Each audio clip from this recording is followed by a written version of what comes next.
Hi, my name is Olivier Girardot. I'm a music composer and a sound designer. Welcome to my YouTube channel. A few months ago, I made a video of how some sound effects in films are not what you think. And since the first video had a lot of success, I thought I would make a follow-up one. So here is Sound Effects in Films Are Not What You Think 2.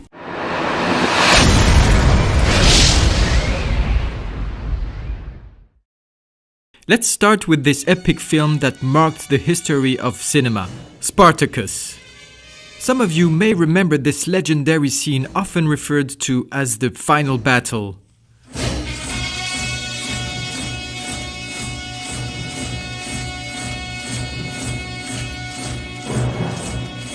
Well, how do you think they made the sound of the army marching to battle?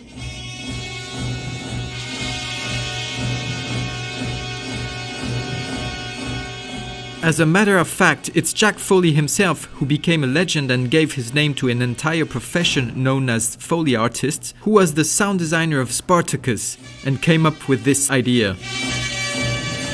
The clanking sound of an entire army marching was achieved simply by jangling a bunch of keys. Can you imagine that? Let's go back to our modern era with the blockbuster Spider-Man.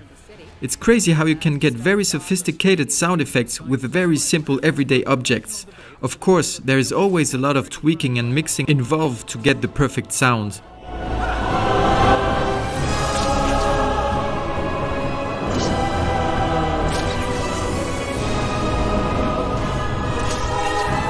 But sometimes the original sound is surprisingly simple. In this case, the web thread being expelled from Spider-Man's wrist was made with a couple of things that everybody can find in his kitchen.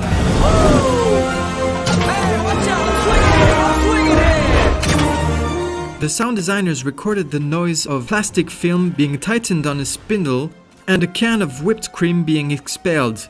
After knowing that, when you listen to the scene again, you can almost hear the whipped cream.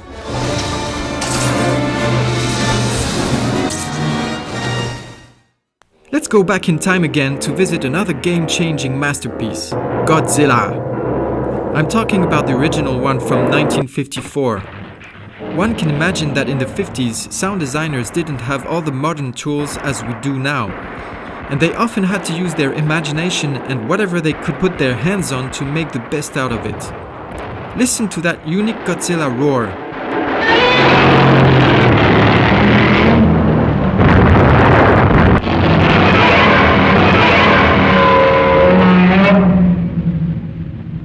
Can you guess how they did that? It was the strings of a double bass being rubbed with a leather glove coated in pine tar resin. I have no idea how they came up with that.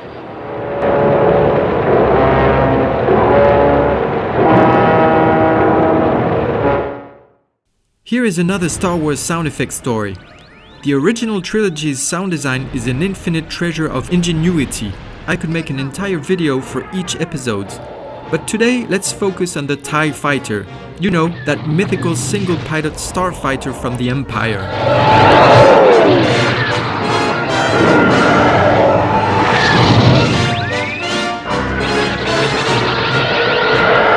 What kind of machine or engine sound could they have used to create the unique sound of the TIE Fighter?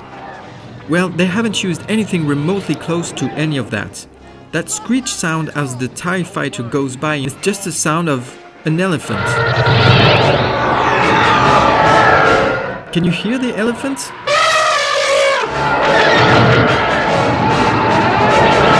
It is safe to say that the elephant recordings have been drastically altered in the studio. Don't get cocky! There's still two more of them out there!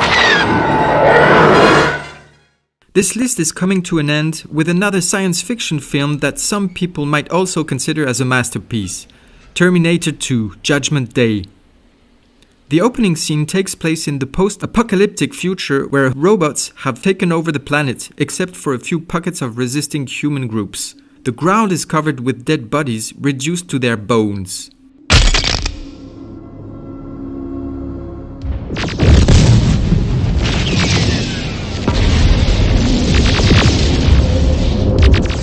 The sound of the Terminator stamping on the human skull comes from another kitchen-based concept. It is nothing more than pistachio nuts being ground into a metal plate. Pretty neat.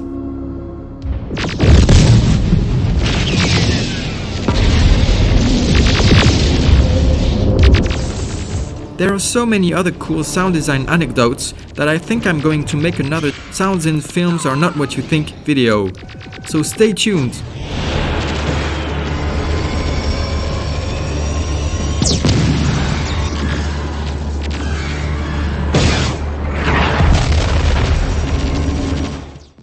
Thank you for watching. I hope you liked this second episode of Sounds in Films Are Not What You Think. Let me know if you have any remarks or requests for next videos in the comment section below. And don't forget to like this video and subscribe to my channel.